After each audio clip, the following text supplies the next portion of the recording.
Hi everyone.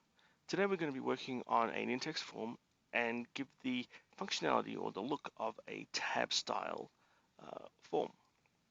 You'll see at the very top here we have a single control. This is actually a choice control. You can actually drag one of these from the left here from all the different controls you have available to you. When you open this up, you'll see the display format is called option buttons. These are all the different choices that I've created, and you set a default value. And then you have another property called render as buttons, and we set that to yes. And what that ends up doing is rather than having like a drop down selection for your choice field or maybe some checkboxes or something like that, what it will do is actually render all the options as buttons in a horizontal format. So you can see now we're starting to look like what a tab control would look like. Then what you have is you have a panel control. You'll see the panel control down here. Panel control as you group a whole bunch of controls together. So we have a panel for each one of these options. The first one being add user to AD, then add to AD group, add to exchange, enable link, and update the SharePoint user profile.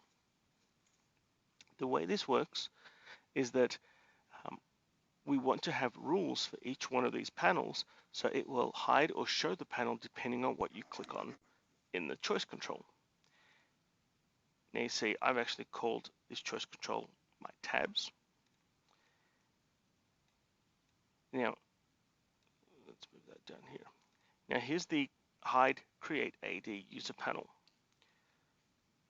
You actually see that the condition, and if I open up the condition here, is if tabs and there's an exclamation mark equals, that actually means not equals.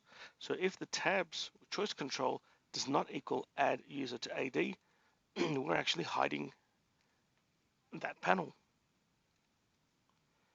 And we have something for each of the other panels as well.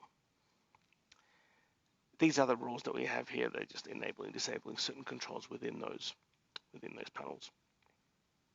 So what this means is that, let's say somebody selects add to exchange. All the rules that are associated with this panel, this one, and this one, will actually all evaluate to true, right? True as in this selection that was made in the choice control at the top was not equal to the appropriate value that was selected. So we're hiding that panel, that panel, that panel, and that panel. So the only panel that you'll have available to you is the add to exchange one, which is right here.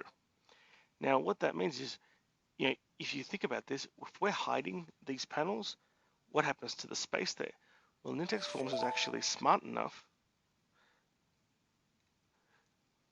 to move everything up.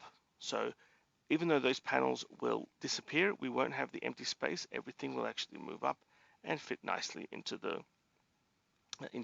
form. So let's do a quick preview of this and see what it will look like. Here's my form. You can see if I move my mouse over the different tabs, they kind of highlight, so you get that nice dynamic user user interface. If I click on AD, and you can actually see the icons change, so you can really tell that this is changing. And again, you can see how this is giving you a real tab-like functionality that you didn't have available to you before. So great piece of functionality if you really want to make for like dynamic forms for your users. This is the way to go. If you want to build out a nice survey, again, this is a great option for you. I hope this is helpful. I'll have an example of this form available for download on this blog post. Thanks very much for listening in.